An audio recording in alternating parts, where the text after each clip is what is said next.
నమస్తే. వీధి న్యూస్ స్వాగతం. లక్ష్యం సమాజయుతం. అన్ని వర్గాల వాళ్ళు మాకు రిజర్వేషన్ కావాలి, అప్పుడైతేనే మేము ఆర్థికంగా కానీ రాజకీయంగా కానీ ఎదుగుతామంటున్నారు. మరి రెడ్డి జాగృతి నుంచి ఈరోజు మనతోటి డిస్కస్ చేయడానికి పిట్ట శ్రీనివాసరెడ్డి గారు, మరి ఫౌండర్ అండ్ చైర్మన్ గారు ఉన్నారు. వారిని అడిగి మరికొన్ని విషయాలు తెలుసుకుందాం. నమస్తే అండి. నమస్తే. ఎలా ఉన్నారు? బాగున్నాను. మీరు ఎలా ఉన్నారు? బాగున్నానండి. మనం చూసుకున్నట్టయితే వెనుకబడిన తరగతి వాళ్ళందరూ కలిసి ఒక సొసైటీ ఏర్పాటు చేసుకొని ప్రభుత్వం మీద ప్రెజర్ చేయడం చూసాం. మరి రెడ్డి జాగృతి పెట్టి మీరు ప్రభుత్వానికి ఎలాంటి అల్టిమేట్ చేయాలనుకుంటున్నారు? మేము రెడ్డి జాగృతి స్థాపించడం లక్ష్యమే మాలోని పేద వర్గాలని ప్రభుత్వాలు గుర్తించి ఏదైతే రాజ్యాంగంలో పొందపరిచినది ఏంటంటే పేదరికానికి కులము మతాన్ని ఆపాదించకుండా రాజ్యాంగంలో అందరికీ సమాన హక్కులు ఉన్నాయి. కాబట్టి ఆనాడు జరిగిన కొన్ని వివక్షల వల్ల పొందుపరిచిన విషయాల విషయంలో అగ్రవర్ణం అనే ముద్ర వేసి పేదలను విస్మరించొద్దు, అన్ని వర్గాలలో కూడా ఓసీ వర్గాలలో కూడా పేదలు ఉన్నారని, మా రెడ్లలో కూడా పేదరికం ఉందని అది ప్రభుత్వానికి స్పష్టంగా రాజకీయ వ్యవస్థలకు స్పష్టంగా చెప్పడానికే మేము వేదికని ప్రారంభించడం జరిగిందండి. ఇది రాజకీయ లక్ష్యం కోసమో లేదా గుర్తింపు కోసం ఆరాటం కోసం కాదు, కేవలం పేదలకు సంక్షేమ పథకాలు అందించడానికి ప్రభుత్వంపై పోరాడి ఆ సంక్షేమ లక్ష్యాలను సాధించడానికి మేము ఈ రెడ్డి జాగృతి స్థాపించడం జరిగింది. అట్లా మీరు 4 సంవత్సరాల క్రితం స్థాపించారని చెప్తున్నారు కదా? అవునండి. అయితే మీ డిమాండ్స్ ఏంది? ఏమేమి డిమాండ్స్? మాకు ప్రధానంగా ఒక 10 డిమాండ్లు ఉండండి.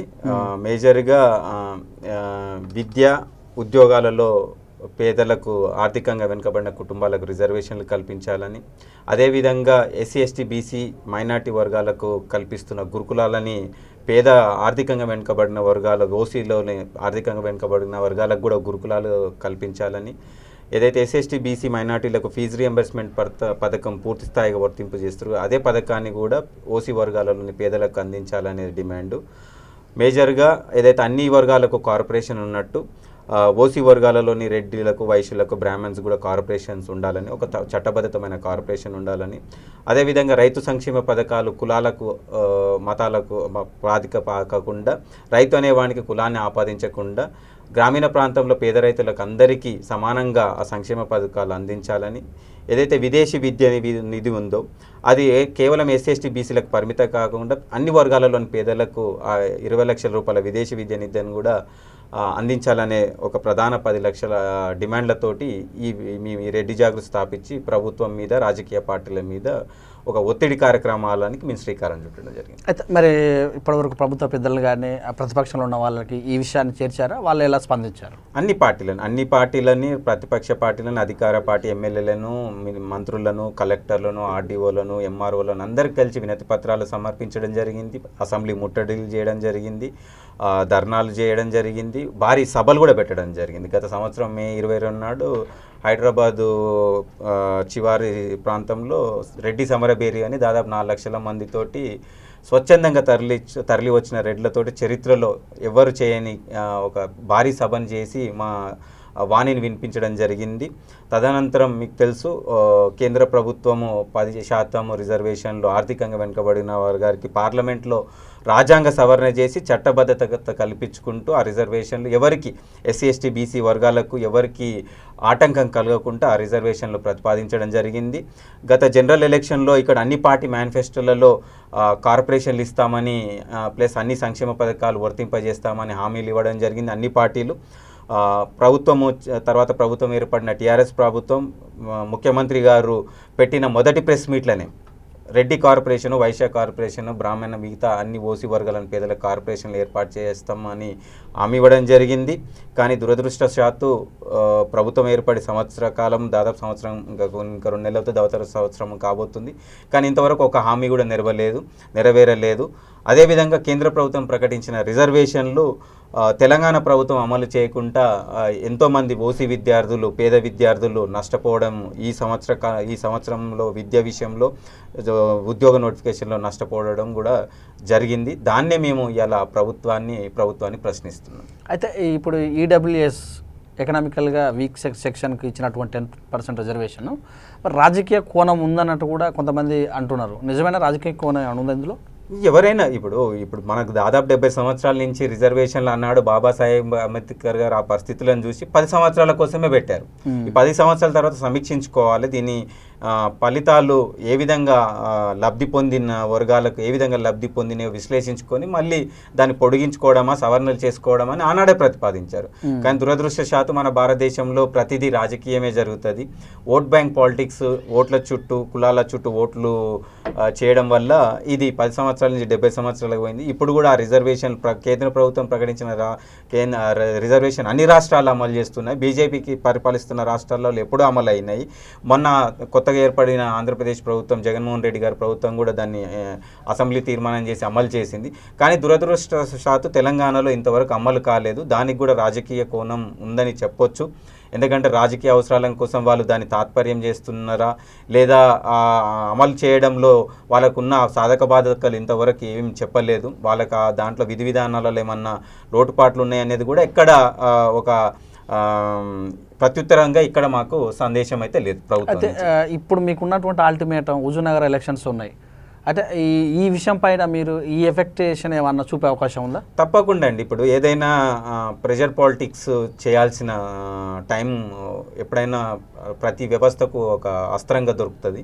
మేము కూడా ఇప్పుడు హుజూర్నగర్ బై ఎలక్షన్లో మా వాణిని స్పష్టంగా వినిపించాలనుకుంటున్నాము. ఏదైతే కేంద్ర ప్రభుత్వం కల్పించిన 10% రిజర్వేషన్లు తెలంగాణలో అమలు చేయకపోవడానికి ప్రభుత్వానికి ఉన్న ఇబ్బంది ఏంది? ఆనాడు ఎన్నికల్లో ఇచ్చిన హామీ ప్రభుత్వం అధికారంలోకి వచ్చిన చెప్పిన రెడ్డి కార్పొరేషన్ కానీ మిగతా ఓసీ కార్పొరేషన్లు కానీ ఎందుకు అమలు చేయలేదు? సో మీరు ఇవన్నీ అమలు చేయనప్పుడు మీరు ప్రభుత్వము పేదల సంక్షేమ ప్రభుత్వమే మా ప్రభుత్వం అని చెప్పుకుంటున్న వారు అగ్రవర్ణంలోని పేదలను ఎందుకు విస్మరిస్తున్నారు? ఇలా మీరు కూడా ముఖ్యమంత్రి గారు కూడా ఒక అగ్రవర్ణం నుంచి వెల్మ సామాజిక వర్గం నుంచి వచ్చిన ముఖ్యమంత్రి గారు. సో ఇవి ఆయనకు అనేక ప్రెస్ మీట్లలో చెప్పాడు, పేదలకు పేదరికం అనేది అది ఒక శాపము, అది ఎవరికి రాకూడదు. ఆ పేదరికాన్ని మేము దూరం చేయడానికే మా ప్రభుత్వం లక్ష్యంగా పనిచేస్తా అన్న ప్రభుత్వము సంవత్సరం అవుతున్నది, ఇప్పటి వరకు స్పష్టత లేదు. రిజర్వేషన్ల మీద స్పష్టత లేదు, కార్పొరేషన్ల మీద స్పష్టత లేదు. మాకు ఈ అవకాశం హుజూర్నగర్ బై ఎలక్షన్లో ఈ అవకాశాన్ని మేము వినియోగించుకోవాలనుకుంటున్నాము. ఎందుకు ఓటేయాలనేది కూడా అధికార పార్టీని ప్రశ్నించాలనుకుంటున్నాం. అయితే అక్కడ నిలబడినటువంటి వ్యక్తులందరూ కూడా ఒక సామాజిక వర్గానికి సంబంధించిన వాళ్ళు కదా, మరి ఒక స్పష్టత వచ్చే అవకాశం ఎలా ఉండబోతుంది? ఇలా మేము ఒక్క సామాజిక వర్గంగా హుజూర్నగర్ బై ఎలక్షన్లో వ్యూహంలో పోవట్లేదు.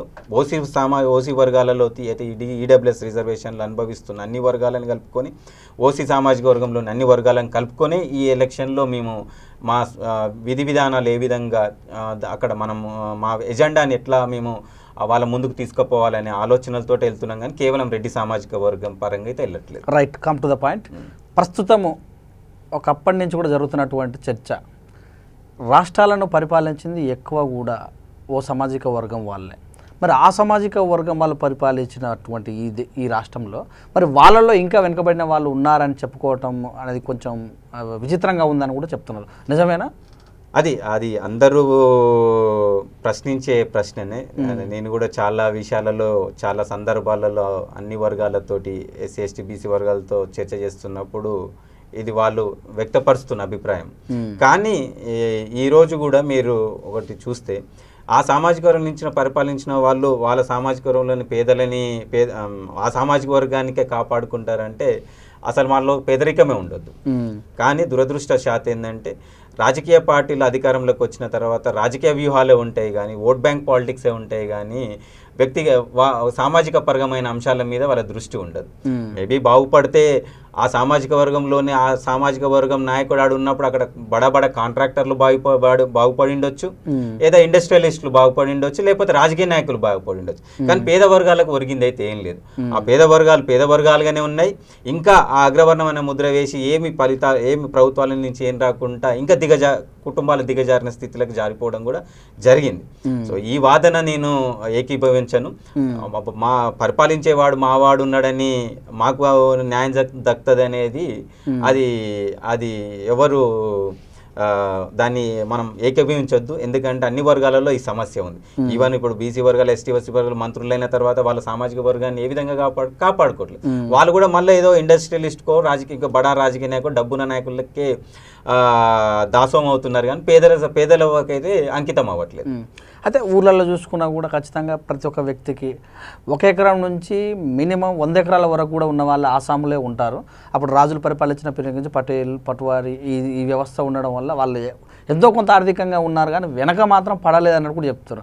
మరి ఈ విషయాన్ని ఎలా పరిగణిస్తారు? అంటే ఒకటి స్వతహాగా మనము ఇప్పుడు మనం అందరి గ్రామీణ మన భారతదేశ వృత్తిత్వమే గ్రామీణ వృత్తి. మన దాదాపు 60 నుంచి 70% మన ఎకానమీ గ్రామీణ ప్రాంతాల నుంచి వ్యవసాయం. ఆనాడు ఈ పట్టణాలు ఇవన్నీ లేనప్పుడు, పరిశ్రమ లేనప్పుడు ఆడ వ్యవసాయం అనేది ఒక భారీ పరిశ్రమ. ఆనాడు అది కొన్ని సామాజిక వర్గాల చేతిలో ఉండే, ప్రముఖంగా రెడ్డి చేతులలో వ్యవసాయం ఉండే. ఆ వ్యవసాయం చుట్టూ అనేక కుల వృత్తులు కూడా దాని మీద నడిచినాయి. అప్పుడు ఉండొచ్చు, ఒకప్పుడు ఉమ్మడి కుటుంబాలు ఉన్నప్పుడు 100 ఎకరాలు ఉండే. కానీ కాలక్రమేపణ వాళ్ళు కూడా వలసలు పోయి కుటుంబ అవసరాల కోసము, పెళ్ళిళ్ళ కోసము, వాళ్ళ కుటుంబ చదువుల కోసము ఉమ్మడి కుటుంబాలు పోయి చిన్న కుటుంబాలు అయిన తర్వాత పంపకాలు జరిగిన తర్వాత అవి కూడా చిన్న కమతాలు అయినాయి. ఇప్పుడు అప్పటిలాగా 100 ఎకరాలు 1000 ఎకరాలు అయితే ఎవరి చేతిలో లేవు. ఉంటే కొంతమంది దగ్గర ఉండొచ్చు, బడా భాగస్వాములు, ఇప్పుడు బడా ఇండస్ట్రియలిస్టులు, బడా క్యాపిటలిస్టులు ఉండొచ్చు. కానీ పేదరికం అనేది ఉన్నది మాత్రం స్పష్టము. అది ప్రభుత్వ గణాంకాలలో ఉంది. మన దగ్గర జరిగిన సమగ్ర సర్వేలో క్లియర్గా అన్ని డీటెయిల్స్ ఉన్నాయి. సో ప్రభుత్వం ఆ డీటెయిల్స్ ప్రకారంగా సంక్షేమ పథకాలు అమలు చేస్తే చాలా. ఓకే. అయితే ఊర్లలో అయినా సర్పంచులు, వార్డు మెంబర్ అయినా ఓసీ కేటగిరీ వచ్చిందంటే, జనరల్ కేటగిరీ వచ్చిందంటే ఖచ్చితంగా కూడా రెడ్డి సామాజిక వర్గమే నిలబడుతుంది. అంటే రాజకీయంగా కూడా బలంగానే ఉన్నారు అని చెప్పుకొస్తారు. ఇంకా రెండవది ఏవైతే డాక్టర్స్ అయితేనేమి, ఇంకా హాస్పిటల్స్, కాలేజీలు ఇవన్నీ కూడా సామాజిక వర్గానికి పుష్కలంగా ఉన్నాయి. మరి ఉన్నా కూడా ఇంకా వెనకబడటం అంటే మరి ఎలా చూడాలని అంటారు? ఇది ఒకటి, ఆర్థిక స్థితిగతులు అనేది ఎప్పుడు పర్మనెంట్ కాదు, ఎప్పుడు ఏ రోజు ఏమవుతాయో తెలియదు. ఇప్పుడు మనం విజయ్ మాల్యా గారు చూసినాం, కోట్లాధిపతి, ఎలా అప్పులు చేసి భారతదేశం వదిలిపెట్టిపోయే స్థాయి. ఆర్థిక ప్రాతిపదిన ఎప్పుడు ఒక కుటుంబాన్ని మనం అంచనా, అది దానికి ఒక కులమానంగా తీసుకోవడం అది మంచి పద్ధతి కాదు. ఎందుకంటే స్థితిగతులను అధ్యయనం చేసుకుంటే ఎప్పటికప్పుడు అప్పుడున్న పరిస్థితి ఏంది, ఇప్పుడున్న పరిస్థితి ఏంది, ఇప్పుడు గ్రామీణ ప్రాంతంలో వ్యవసాయ కుటుంబం నుంచి వచ్చిన రెడ్ల పరిస్థితి ఏంది, పట్టణాలకు వలస వచ్చిన వాళ్ళ పేదల పరిస్థితి ఏంది అనేది ఒక అధ్యయనం చేస్తాడే బాగుండు. మీరు అన్నట్టు రాజకీయ చైతన్యం ముందు నుంచి గ్రామీణ ప్రాంతంలో ఒక పెద్ద దిక్కుగా ఉన్నారు కాబట్టి, అన్ని బాగుబోగులు చూసుకున్నారు కాబట్టి ప్రజలు వాళ్ళని నాయకులుగా ఎన్నుకున్నారు. కానీ రాజకీయ పెత్తనం కోసమే ఆ సామాజిక వర్గం ఎప్పుడు పెత్తనం చెలాయించింది అనేది కాదు. ప్రజలకు అండగా ఉన్నారు, సమస్యలను పరిష్కరించడంలో ప్రజలకు ఎప్పుడు అందుబాటులో ఉన్నారు. సో నాయకుడు అంటే లక్ష్యం అదే కదా. ఇవాళ ఎవరైనా మనం ఎన్నుకున్న ఎమ్మెల్యే కానీ, కార్పొరేటర్ కానీ, ఎంపీ కానీ మన సమస్యలను పరిష్కరించడానికి మనకు అందుబాటులో ఉంటుందా లేదా అని చూసుకుని ఎన్నుకుంటున్నాం. సో ఆనాడు రెడ్ల గ్రామీణ ప్రాంతంలో అన్ని ప్రజలకు, అన్ని వర్గాలకు అందుబాటులో ఉన్నారు కాబట్టి రాజకీయ చైతన్యం ఎక్కువ, రాజకీయంగా ముందు వరుసలో ఉన్నది మాత్రం వాస్తవమే. అయితే ఇంకోటి, మిగతా వాళ్ళు ఎంతసేపు ఉన్న అగ్రవర్ణాలు 6% ఉన్న వాళ్ళే పరిపాలిస్తుర్రు అని చెప్పుకొచ్చిన అప్పుడు మీ అంతరంగం ఎలా అనిపిస్తుంటుంది? అంటే అది ఒకటి, ఇప్పుడు నాయకుడిగా నువ్వెనుకున్నావు కానీ ఒక సామాజిక వర్గం వచ్చి మీ మీద అయితే రుద్దలేదు కదా. ఇవాళ మన భారతదేశంలో ప్రజాస్వామ్యంలో ఎన్నికలే పెద్ద అంతిమ తీర్పు. ఆ ఎన్నికల్లో అన్ని వర్గాలు ఓటేస్తున్నారు. కానీ ఒకటే వర్గము ఎన్నికలు పెట్టుకొని ఒక వర్గము ఓట్లతో అయితే గెలవట్లేదు కదా. సో అన్ని వర్గాలు వేస్తున్నప్పుడు ప్రజల ఆమోదంతో నాయకుడు అవుతున్నారు. కానీ డబ్బుతో గానో లేకపోతే ఇంకే రూపంలోనో కానీ దౌర్జన్యంగా అయితే అవ్వట్లేదు. సో ప్రజల గుండెల్లో ఉన్నారు కాబట్టి, ప్రజలకు అందుబాటులో ఉన్నారు కాబట్టి, ప్రజలే గెలిపిస్తారు, ప్రజలే నాయకులు ఎన్నుకుంటారు కాబట్టి, సో ఆ ప్రస్తావన అనేది సమంజసం కాదు. ఓకే. ఇంకా రెండవది, మాకు భూములు లేవు, మా తాతల తండ్రులు చదువుకోలేదు, మేము చదువుకుంటానికి ఇప్పుడు గవర్నమెంట్ ఇలాంటి వసతులు ఏర్పాటు చేస్తుంది. కానీ ఆనాటి నుంచి కూడా చదువుకొని విదేశాల్లో చదువుకున్నటువంటి వ్యక్తులు ఉన్నటువంటి ఆ సామాజిక వర్గంలో వాళ్ళకు కూడా సపరేట్ పెట్టడం అనేది మాలాంటి వ్యక్తులు, అంటే మేము ఒక పోలియో చుట్టుకున్నట్టుగా ఉండేటటువంటి వ్యక్తులతో వాళ్ళతో పోటీ పడడం కష్టం అన్నట్టు చెప్పుకొస్తుంటాం. వాళ్ళ వాదన వాళ్ళు ప్రకటించడము దానికి ఇప్పుడు మేము కూడా ఏ వర్గాలకు వ్యతిరేకం కాదు. సో వాళ్ళు బాగుపడాలి, మేము బాగుపడాలి. మేమేమంటుంది కదా, 70 సంవత్సరాల నుంచి రిజర్వేషన్లు నిర్విఘ్నంగా జరిగినాయి, సంక్షేమ పద్ధతి జరిగినాయి. కానీ ఏదో ఇప్పుడు ఈరోజు ఒక సమీక్ష జరగాలి కదా. మీలోని ఎన్ని వర్గాలు ఒక ఉన్నతమైన స్థానానికి వెళ్ళినాయి, ఆ ఉన్నతమైన స్థానమైన వర్గాలని ఈరోజు ఈ రిజర్వేషన్ నుంచి తొలగించడమా లేదా సంక్షేమ పథకాల నుంచి తొలగించడం, మీలోని పేదలకు కూడా అవి చేరాలి. అదేవిధంగా మాలోని పేదలకు చేరాలని మేము అనుకుంటున్నాం. కానీ ఇలా మీకు వ్యతిరేకంగా ఆనాడు పరిస్థితులు వేరు, ఈనాడు పరిస్థితులు, ఆనాడు ఎదుర్కొన్న వర్గం మీరు కాదు, ఆనాడు బాధలు పెట్టిన వర్గం మేం కాదు. సో ఇప్పటికి 70 సంవత్సరాలు అయింది కాబట్టి ఇప్పుడు నవయుగ భారతదేశంలో ఇవన్నీ మనం ఒక అన్ని వర్గాలు కూర్చొని కూడా చర్చించుకోవాలి. ఎందుకంటే ఇలా పేదలకు అనేది పేదరికంగా మనం మాట్లాడుకుంటున్నప్పుడు అన్ని వర్గాలలో పేదరికం ఉంది కాబట్టి ఇవాళ మీరు ఆ రోజు భూములు ఉన్నట్టు ఏరన్నట్టు ఇలా ఎవరు చేస్తున్నారు, వ్యవసాయం చేయట్లేదు అని చేయట్లేదు. అందరూ హైదరాబాద్ వస్తున్నారు, చదువుకుంటున్నారు, ఉద్యోగాలు చేస్తున్నారు, ప్రతిభ ఉంటే విదేశాలకు వెళ్తున్నారు, ప్రతిభ ఉంటే ప్రైవేట్ ఉద్యోగాలు సంపాదించుకుంటున్నారు, ప్రతిభ ఉంటే గవర్నమెంట్ ఉద్యోగాలు చదువుకుంటున్నారు. ప్రతిభ ఉన్న పేదరికం ఉన్నా కూడా రిజర్వేషన్ల వల్ల వివక్షకు గురై మా పేదలు నష్టపోతున్నారు. మేము ప్రశ్నిస్తుంది అదే, పేదలు ఒక వివక్షతోటి నష్టపోవద్దు. ఎవరైనా ఏ కులంలో ఉన్న మతంలో ఉన్న పేదలు వివక్షతోటి నష్టపోవద్దు అనేది మా మూల సిద్ధాంతం. ఓకే. అయితే ఫేస్బుక్లలో సోషల్ మీడియాలలో 35 మార్కులకు వచ్చిన వాళ్ళకు జాబులు వస్తున్నాయి, 99% వచ్చినా కూడా వస్తలేవని కామెంట్ చేయడం వల్ల మా అంతరంగం దెబ్బతింటుంది అన్నట్టు చెప్తున్నారు.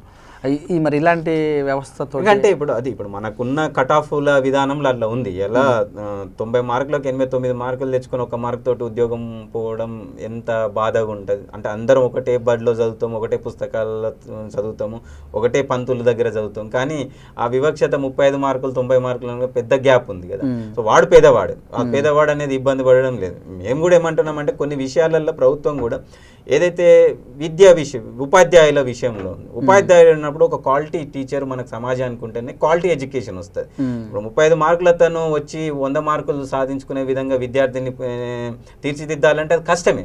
సో దానివల్ల ఏంటంటే ఆ క్వాలిటీ ఆఫ్ ఎడ్యుకేషన్ ఏంటంటే విద్యలోనే మనకు ఆడే కుంటుపడిపోతుంది. సో కొన్ని విషయాలలో అది చర్చ జరుగుతుంది. వాస్తవం ఎందుకు జరుగుతుంది అంటే దీనివల్ల ఒక క్వాలిటీ దెబ్బతినడం వల్ల సమాజంలో మంచి వర్గాలు రావట్లేదు, మళ్ళా సోమరిపోతుతనం అనేది ఇది రావటం వల్ల 30 మార్కులు ఇప్పుడు 70 మార్కులు చదువుకునే విద్యార్థి నాకు 35 మార్కులకే ఉద్యోగం వస్తుందని అక్కడికే పరిమితం అవుతున్నాడు. అతనిలో ప్రతిభ ఉంది, కానీ ఆ ప్రతిభను వెలికి తీయటంలో అక్కడ ఉపాధ్యాయుడు ఉపయోగపడట్లేదు.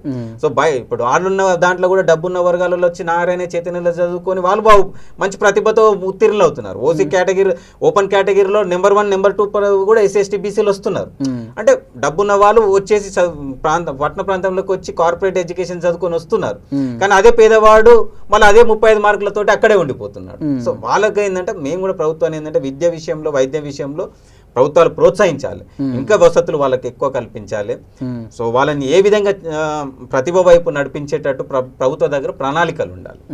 అయితే ఈ రిజర్వేషన్ల వల్ల ఇలాంటి రిజర్వేషన్ వల్ల భారతదేశం ఎప్పుడు డెవలపే అవుతుంది అని చెప్పుకోవాల్సి వస్తుందని చెప్తున్నారు. నిజమేనా మరి ఇలాంటి వ్యవస్థ? అది వాస్తవమే కదా. మనం 70 సంవత్సరాల నుంచి మనకన్నా స్వాతంత్రం, మనకు తర్వాత వచ్చిన స్వాతంత్రం వచ్చిన దేశాలు ఎన్నో ఇప్పుడు అగ్రగామి దేశాలు ఉన్నాయి. సో మనం ఇంత మానవ వనరులు ఉండి సహజ వనరులు ఉండి అన్ని కులాలతోటి మంచి ప్రజాస్వామ్యంగా మనం ఉన్న భారతదేశం ఇప్పటికి ఇంకా అభివృద్ధి చెందుతున్నాం. మనం ఇక్కడున్న ప్రతిభ వలస పోయి అమెరికాలో ఉండి అక్కడ అన్ని టాప్ ఇన్స్టిట్యూషన్స్లో మన భారతీయులే నాసా కానించి మొదలు పెడితే గూగుల్ కానించి అంతా ఉన్నది. సో ఆ ప్రతిభను మనం ఇక్కడ తీసుకొచ్చి వాడుకుంటున్నాం. సో ప్రతిభ వలసపోతుంది. ఆ ప్రతిభ వలసపోవడం వల్ల భారతదేశం కూడా కుంటుపడుతున్నది. సో ఇప్పుడు భారతదేశం అనే ప్రతిభని ఎక్కడ ప్రోత్సహించాలి, పేదరికాన్ని ఎక్కడ ఆదుకోవాలి, పేదలని ఏ విధంగా మనం ముందుకు తీసుకురావాలనే లక్ష్యాలు ప్రభుత్వాలకు ఉండాలి. కానీ ఓట్ బ్యాంక్ పాలిటిక్స్ తోటి ఈ కులము ఆ కులము, ఈ వర్గము ఆ వర్గము, ఆ వివక్షత ఈ వివక్షత అనే ఒక సంకుచిత భావాలతోటి ప్రభుత్వాలు ఉన్నన్ని రోజులు భారతదేశం అభివృద్ధి చెందుతుందనే నినాదమే మనం వింటుంటాం. ఓకే, రాబోయే రోజులలో మీ జాగృతి ఎలా ముందుకెళ్ళే అవకాశం ఉంది? ఒకటే లక్ష్యంగా అయితే మేము మా పేదల కోసం ప్రభుత్వాల నుంచి రావాల్సిన ప్రతి అంశం మీద మేము పోరాడతాం. అదేవిధంగా మా పేదలని ఏ విధంగా ఆదుకోవాల్సిన అనేది మా పెద్దలతో కూడా మమేకమవుకుంటూ సంపన్న వర్గాలతోటి పేదలకు ఏ విధంగా న్యాయం చేయగలుగుతామనే లక్ష్యాలతో కూడా మేము విద్యార్థుల కోసం విద్య విషయంలో ఉపాధి విషయంలో మా సంక్షేమ కార్యక్రమాలు నిర్వీర్యంగా ముందుకు తీసుకెళ్లాలని కూడా మాకు ఒక ప్రణాళికలు ఉన్నాయి. మా టీవీ తరపున మీ జాగృతి తరపున మీ వాళ్ళకి ఎలాంటి సందేశం ఇస్తారు? ఒకటే, మనము రెడ్డి సామాజిక వర్గం అనేది ఒక గ్రామీణ ప్రాంతం నుంచి వచ్చి అందరి బాగులు చూసిన సామాజిక వర్గం కాబట్టి మనకు కులమత భేదాలు ఉండవు. సో మన దాంట్లో కూడా బాగుపడిన వర్గాలు ఎన్నో ఉన్నాయి. సో మనం ఇప్పుడు చేయాల్సింది ఏంటంటే అందరినీ కలుపుకొని పోయి మనలోని పేదల సమస్యలు మనం పరిష్కరించుకుంటూ మనం నిలదొక్కుని ఇతర వర్గాలను కూడా మనం ఆనాడు వ్యవసాయంతో ఏ విధంగా ఆదుకున్నామో సందర్భం వచ్చినప్పుడు సమయం వచ్చినప్పుడు అన్ని వర్గాలను కలుపుకుంటూ అందరినీ ఆదుకుంటూ మనలోని వర్గాలను కాపాడుకుంటూ మనం ముందుకు పోతే సమాజం కూడా హర్షిస్తుంది.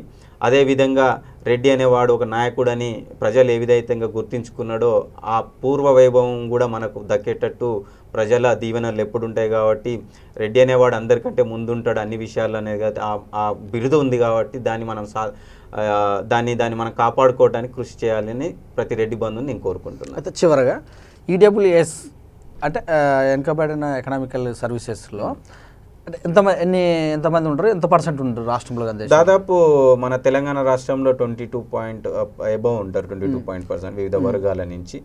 సో ఇప్పుడు ఆ వర్గాలకు దక్కాల్సిన ఏదైతే ఈడబ్ల్యూఎస్ రిజర్వేషన్లు ఉన్నాయో తప్పకుండా ఈ ప్రభుత్వం మీద ఒక ప్రధాన అస్త్రంగా మేము ఇప్పుడు రాబోయే మున్సిపల్ ఎలక్షన్లే కానీ ఇప్పుడు హుజూర్ నగర్ బై ఎలక్షన్లో మా ఒత్తిడి కార్యక్రమాలు ఉంటాయి. ఆ ఒత్తిడి కార్యక్రమాలతోటే ప్రభుత్వంని మెడల్ వంచైనా ఆ రిజర్వేషన్లు సాధించుకొని మేము ఆ వర్గంలోని పేదలకు న్యాయం చేయాలనేది మా తపన. అయితే ఇప్పుడు 22% అంటే అందరికి ఈక్వలెన్స్ ఉందా లేకపోతే దీంట్లో ఏంటంటే మళ్ళీ ఈడబ్ల్యూఎస్లో ఏంటంటే ఇక్కడ కుల ప్రాతిపాదన లేదు, కులము మతముని ప్రతిపాదించలేదు. ఆ వర్గాలు ఏదైతే రిజర్వేషన్ అనుభవించిన వర్గాలు అయితే ఇప్పటి వరకు ఉన్నాయో ఆ వర్గాలలోని ఆర్థికంగా వెనుకబడిన వర్గాలకు కొన్ని క్రిమిలేయర్ సిస్టమ్ని పెట్టి దీనికి ప్రతిపాదించడం జరిగింది. ఇక్కడ ఈ కులానికి ఇంత పర్సెంటేజ్ ఆ కులానికి అనేది లేదు. సో ఆర్థికంగా వెనుకబడిన ఈడబ్ల్యూఎస్ సర్టిఫికెట్ ఉన్న వాళ్ళు ప్రతి ఒక్కరు అప్లై చేసుకోవచ్చు. Thank you sir, thank you very much. Thank you. Jagruthi తరఫున మరెన్నో హక్కులను సాధించుకోవాలని మనసారా కోరుకుంటూ మీకు సెలవు. ఇదండి మరి రెడ్డి జాగృతి పిట్టా శ్రీనివాసరెడ్డి గారు చెప్పినటువంటి విషయాలు. మరి అన్ని రాష్ట్రాలలో కూడా ఈడబ్ల్యూఎస్ అమలు చేస్తున్నారు కానీ తెలంగాణ రాష్ట్రంలో మరి దానికి ఎందుకు ఏ రాజకీయ ప్రతిపాదనలో ఆమోదించట్లేదు అర్థం కావట్లేదు. మరి హుజూర్నగర్ ఎన్నికల్లో అయితేనేమి రాబోయే మున్సిపాలిటీ ఎన్నికల్లో అయితేనేమి మేమంటే ఏందో తెలియజేస్తాం. మా హక్కులను కాపాడుకునేంత వరకు కూడా రెడ్డి జాగృతి పోరాడుతుంది. అన్ని విషయాలలో కూడా మరి మేము స్పష్టంగా ఉన్నాము. మా హక్కులు ఏదైతే మాకు కావాల్సినవి ఉన్నాయో వాటి విషయంలో మేము ముందుకెళ్తామని మరి తెలియజేశారు. చూస్తున్నాం with news, me Suresh Dandu.